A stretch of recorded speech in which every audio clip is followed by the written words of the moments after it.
ꯑꯩꯒꯤ ꯃꯤꯡ choice cooler ꯀꯧꯋꯦ ꯑꯗꯣ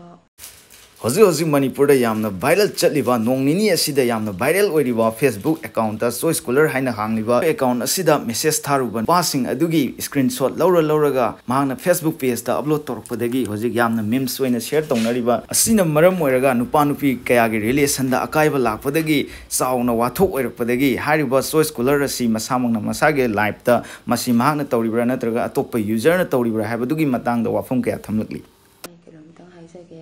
hꯧꯖꯤꯛ ꯃꯌꯥꯝꯅ ꯀꯟꯐ꯭ꯌꯨꯖꯟ ꯑꯣꯏꯅꯔꯤꯕꯀꯣ ꯍꯥꯏꯗꯤ ꯆꯣꯏꯁ ꯀꯨꯂꯔ ꯍꯥꯏꯅ ꯑꯦꯀꯥꯎꯟ ꯑꯃꯁꯨ ꯂꯩꯌꯦ ꯑꯗꯨꯅ ꯐꯣꯇꯣ ꯚꯤꯗꯤꯑꯣ ꯃꯌꯥꯝ ꯊꯥꯒꯠꯂꯛꯇꯅ ꯑꯗꯨꯗꯤ ꯁ꯭ꯇꯦꯇꯁꯀꯨꯝꯕ ꯀꯥꯊꯣꯛꯈ꯭ꯔꯅꯤ ꯋꯥ ꯃꯌꯥꯝ ꯉꯥꯡꯉꯦ ꯁꯦꯡꯅ ꯑꯩꯅ ꯍꯥꯏꯖꯅꯤꯡꯕꯗꯤ ꯑꯩꯅ ꯁꯦꯡꯗꯣꯛꯆꯅꯤꯡꯕꯗꯤ ꯑꯗꯨꯒꯤ ꯄꯣꯠꯇꯣ ꯑꯩꯅ ꯇꯧꯖꯕ ꯅꯠꯇꯦ ꯑꯗꯨꯒ ꯍꯥꯏꯗꯤ ꯑꯩꯒꯤ ꯑꯦꯀꯥꯎꯟ ꯅꯠꯇꯦꯕ ꯑꯗꯨꯒꯤ ꯄꯣꯠꯇꯣ ꯃꯥꯁꯦ ꯐꯦꯛ ꯑꯦꯀꯥꯎꯟꯅꯤ ꯄ꯭ꯂꯁ ꯃꯥꯅ ꯑꯩꯒꯤ ꯃꯤꯡ ꯁꯤꯖꯤꯟꯅꯔꯒ ꯁꯨꯃꯥꯏꯅ ꯀꯥꯇꯨ ꯀꯔꯟ ꯃꯌꯥꯝ ꯇꯧꯕꯤꯕꯁꯦ ꯇꯧꯕꯤꯌꯣꯅꯕ ꯑꯩꯅ ꯐꯖꯅ ꯑꯝꯇꯪ ꯔꯤꯀ꯭ꯋꯦꯁ ꯇꯧꯖꯔꯤ ꯑꯗꯨꯒ ꯌꯥꯔꯒꯗꯤ ꯄꯥꯏꯔꯤꯕ ꯑꯦꯀꯥꯎꯟ ꯍꯣꯜꯗꯔꯒꯤ ꯃꯤꯗꯨꯅ ꯃꯁꯥꯅ ꯑꯃꯨꯛꯇꯪꯗꯤ ꯂꯥꯛꯑꯒ ꯁꯔꯦꯟꯗꯔ ꯇꯧꯕꯤꯌꯨ ꯍꯥꯏꯅ ꯍꯥꯏꯅꯤꯡꯉꯤ ꯍꯥꯏꯗꯤ ꯀꯩ ꯍꯥꯏꯅꯤ ꯃꯥꯅ ꯃꯔꯝ ꯑꯣꯏꯔꯒ ꯃꯥꯅ ꯊꯥꯒꯠꯂꯤꯕ ꯁ꯭ꯇꯦꯇꯁꯅ ꯃꯔꯝ ꯑꯣꯏꯔꯒ ꯑꯩꯉꯣꯟꯗ ꯈꯨꯗꯣꯡꯊꯤꯕ ꯃꯌꯥꯝ ꯅꯪꯗꯣꯔꯦꯕ ꯑꯗꯨꯅ ꯑꯩꯅ ꯃꯉꯣꯟꯗ ꯍꯥꯏꯅꯤꯡꯕꯗꯤ ꯑꯩꯅꯁꯨ ꯁꯥꯏꯕꯔꯗꯁꯨ ꯔꯤꯄꯣꯔꯠ ꯇꯧꯈ꯭ꯔꯦ ꯁꯤꯒꯤ ꯃꯇꯥꯡꯗ ꯑꯗꯨꯒ ꯑꯩꯅ ꯍꯥꯏꯖꯅꯤꯡꯕꯗꯤ ꯃꯔꯤ ꯂꯩꯅꯕ ꯏꯆꯤꯟ ꯏꯅꯥꯎꯁꯤꯡꯅ ꯁꯤꯒꯤ ꯃꯇꯥꯡꯗ ꯑꯃꯨꯛꯇꯪꯗꯤ ꯊꯤꯒꯠꯄꯤꯌꯣ ꯍꯥꯏꯅꯤꯡꯉꯤ ꯍꯥꯏꯗꯤ ꯃꯥꯅ ꯁꯨꯃꯥꯏꯅ ꯑꯩꯒꯤ ꯃꯤꯡ ꯁꯤꯖꯤꯟꯅꯔꯒ ꯀꯥꯇꯨ ꯀꯔꯟ ꯉꯥꯡꯉꯝꯕ ꯃꯌꯥꯝ ꯁꯦꯡꯅ ꯍꯥꯏꯕꯗ ꯑꯩꯅ ꯄꯥꯏꯖꯔꯤꯕ ꯑꯦꯀꯥꯎꯟꯁꯦ ꯁꯤꯒꯤ ꯑꯦꯀꯥꯎꯟꯁꯤꯒ ꯑꯃꯅ ꯑꯩꯒꯤ ꯏꯟꯁꯇꯥꯗ ꯄꯥꯏꯕ ꯑꯦꯀꯥꯎꯟꯁꯦ ꯑꯗꯨ ꯑꯅꯤ ꯈꯛꯇꯅꯦꯕ ꯑꯗꯨꯒ ꯑꯇꯣꯞꯄ ꯑꯦꯀꯥꯎꯟꯁꯤꯡꯗꯨꯗꯤ ꯑꯩꯒ ꯃꯔꯤ ꯑꯝꯇ ꯂꯩꯅꯗꯦ ꯑꯗꯨꯒ ꯌꯥꯔꯒꯗꯤ ꯃꯌꯥꯝꯅꯁꯨ ꯑꯗꯨꯒꯤ ꯃꯇꯥꯡꯗ ꯑꯩꯉꯣꯟꯗ ꯄ꯭ꯔꯦꯁꯔ ꯄꯤꯕꯤꯔꯛꯀꯅꯨ ꯍꯥꯏꯗꯤ ꯑꯗꯨꯒꯤ ꯑꯦꯀꯥꯎꯟꯗꯨꯒ ꯑꯩꯒ ꯃꯔꯤ ꯁꯨꯡꯂꯩ ꯂꯩꯅꯗꯕ ꯄꯣꯠ ꯑꯣꯏꯕꯅꯤꯅ ꯑꯩꯉꯣꯟꯗ ꯄ꯭ꯔꯦꯁꯔꯗꯣ ꯌꯥꯔꯤꯈꯩꯗꯤ ꯄꯤꯕꯤꯔꯛꯀꯅꯨꯅ ꯍꯥꯏꯖꯅꯤꯡꯉꯤ ꯔꯤꯀ꯭ꯋꯦꯁꯅꯤꯀꯣ ꯃꯌꯥꯝꯗ ꯑꯩꯅ ꯍꯥꯏꯖꯅꯤꯡꯕꯗꯤ ꯑꯗꯨꯒ ꯃꯔꯤ ꯂꯩꯅꯕ ꯃꯤꯁꯤꯡꯗꯨꯅꯁꯨ ꯁꯤꯒꯤ ꯄꯣꯠꯁꯦ ꯑꯦꯛꯁꯟ ꯈꯤꯇꯪ ꯊꯨꯅ ꯂꯧꯈꯠꯄꯤꯌꯨ ꯑꯃꯗꯤ ꯑꯦꯀꯥꯎꯟꯗꯨꯕꯨ ꯄꯥꯏꯔꯤꯕ ꯃꯤꯗꯨꯁꯨ ꯌꯥꯔꯤꯈꯩꯗꯤ ꯃꯁꯥꯅ ꯁꯔꯦꯟꯗꯔ ꯇꯧꯕꯤꯌꯨꯀꯣ ꯍꯥꯏꯗꯤ ꯑꯩꯅꯁꯨ ꯀꯝꯄ꯭ꯂꯦꯟꯁꯨ ꯐꯥꯏꯜ ꯇꯧꯈ꯭ꯔꯦ ꯑꯗꯨꯒ ꯑꯗꯨ ꯃꯥꯅ ꯐꯅꯌꯥꯝꯅ ꯑꯦꯀꯥꯎꯟꯗꯨ ꯗꯤꯑꯦꯛꯇꯤꯚꯦꯠ ꯇꯧꯔꯒꯁꯨ ꯑꯃ ꯇꯧꯔꯁꯨ ꯑꯗꯨꯝ ꯐꯪꯗꯣꯏꯁꯦ ꯅꯪ ꯍꯥꯏꯗꯤ ꯖꯁ 2-3 days ꯃꯥ ꯑꯗꯨꯝ ꯈꯪꯉꯛꯇꯣꯏ ꯂꯩꯔꯦ ꯃꯤꯁꯦ ꯀꯅꯥꯅꯣ ꯍꯥꯏꯕ ꯑꯗꯨꯅ ꯌꯥꯔꯒꯗꯤ ꯄ꯭ꯂꯤꯖ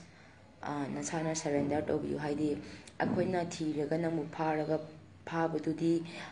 ꯐꯖꯗꯕ ꯄꯣꯠꯁꯨ ꯑꯣꯏꯗꯅ ꯌꯥꯔꯒꯗꯤ ꯅꯁꯥꯅ ꯄ꯭ꯂꯤꯖ ꯁꯔꯦꯟꯗꯔ ꯇꯧꯕꯤꯌꯨ ꯍꯥꯏꯅ ꯍꯥꯏꯅꯤꯡꯉꯤ ꯑꯗꯨꯒ ꯑꯩꯅ ꯍꯥꯏꯖꯅꯤꯡꯕꯗꯤ ꯑꯗꯨ ꯑꯦꯀꯥꯎꯟꯗꯨꯒ ꯑꯩꯒ ꯃꯔꯤ ꯀꯩꯝ ꯂꯩꯅꯗꯦ ꯑꯦꯀꯥꯎꯟꯁꯨ ꯑꯩꯅ ꯄꯥꯏꯕ ꯑꯦꯀꯥꯎꯟꯁꯨ ꯅꯠꯇꯦ ꯑꯩꯒꯤ ꯑꯦꯀꯥꯎꯟꯁꯨ ꯅꯠꯇꯦ ꯑꯗꯨ ꯏꯆꯤꯟ ꯏꯅꯥꯎ ꯃꯌꯥꯝꯅ ꯅꯨꯡꯁꯤꯕꯤꯔꯒ ꯑꯩꯅ ꯍꯥꯏꯖꯔꯤꯕ ꯋꯥꯁꯦ ꯁꯤꯌꯔ ꯇꯧꯕꯤꯌꯨ ꯍꯥꯏꯗꯤ ꯃꯌꯥꯝꯅꯁꯨ ꯈꯪꯅꯕ ꯑꯗꯨꯒꯤ ꯄꯣꯠꯁꯦ ꯀꯔꯤ ꯄꯣꯠꯅꯣ ꯍꯥꯏꯕꯗ ꯃꯥꯅ ꯑꯩꯒꯤ ꯃꯤꯡ ꯁꯤꯖꯤꯟꯅꯔꯒ ꯑꯩꯅ ꯑꯞꯂꯣꯗ ꯇꯧꯔꯝꯕ ꯐꯣꯇꯣ ꯚꯤꯗꯤꯑꯣꯁꯦ ꯃꯥꯅ ꯗꯥꯎꯟꯂꯣꯗ ꯇꯧꯔꯒ ꯑꯃꯨꯛ ꯑꯞꯂꯣꯗ ꯇꯧꯈꯠꯂꯛꯑꯦ ꯑꯞꯂꯣꯗ ꯇꯧꯔꯒ ꯃꯥꯅ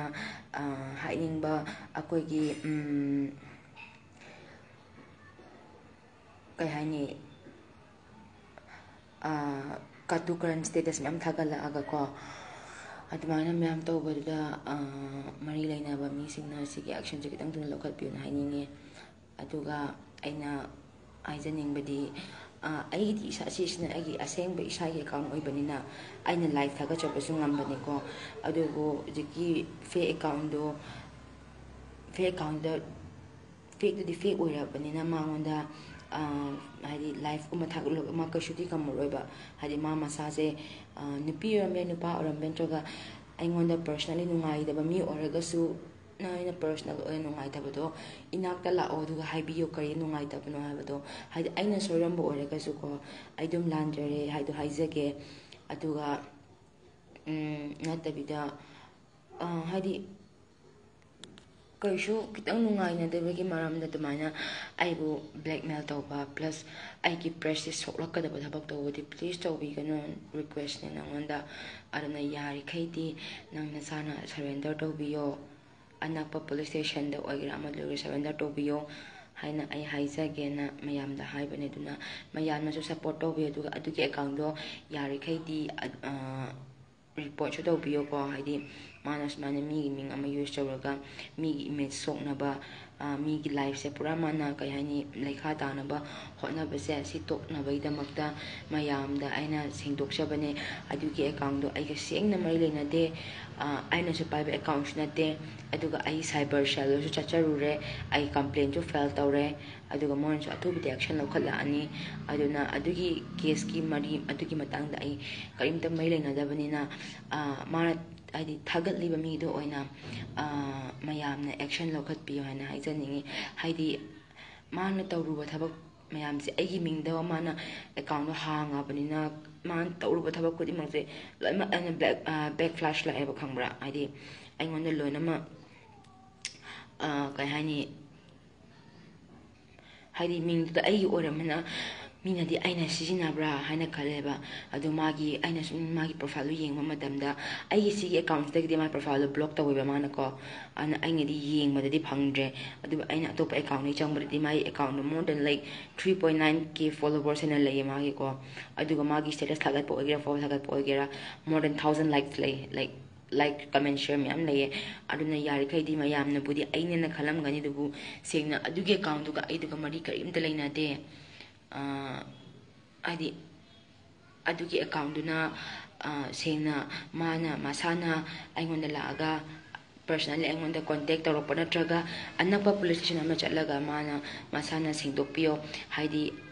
maga ai kemta marina banate ai ma kanano su khangde mana pari account lo jin piyo na pas kan de khangde adu hoi oning oi jin piyo na pa gira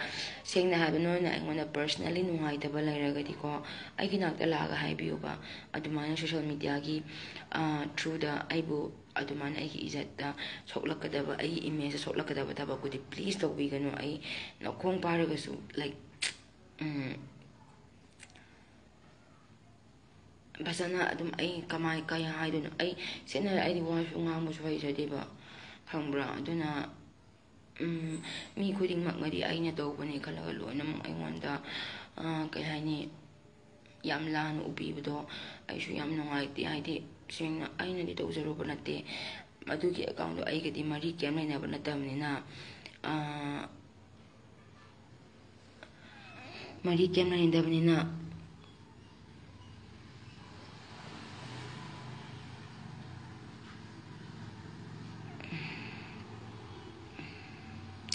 haidi aiga mari kem laina daba pot oibanina ko aingonda yam nungai jate bas mana moina aigi mingsi na biraga aingonda kai nungai daba leibai no di khangde adu mana makke tawan janing de aina sengna haibada aduna account holder do yare kai kitang thuna na sana surrender to biyo anakpa police station do oigra amado oigra haidi mana aigi nang aigi ming sijinaraga tawriba myam do natraga na sana social media da thola aga sengdokpiyo ai karimta mari do lengna de abde sengna haibiyo mayam su khangnaba adugi mathakta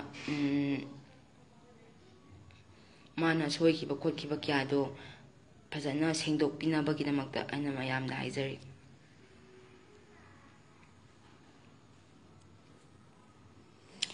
account do choice scholar na hangmane bako sina ai assemble account official account le na shinda account ama jo le riba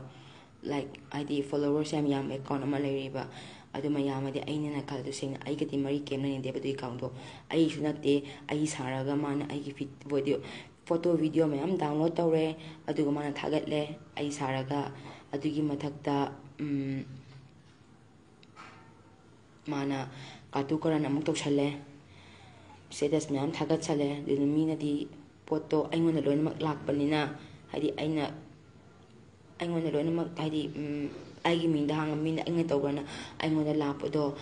sengna habla account aigi de mari camera da ai kanano su khangde ma aduga aina su complaint ju file tawgrabani ana athu bitami do thagalakani natraga mana masana yazaraga social media das mana soi helan pe haragadi mayam su ngapi gi bidi yai natraga mana anakpa police station ama chatlaga masana sengdokpiyo natraga di adi ma apabasu oire kaisu akoi site gi su yam kana hotnari aduna mayamda haijaningbadi adugi account do amuktang di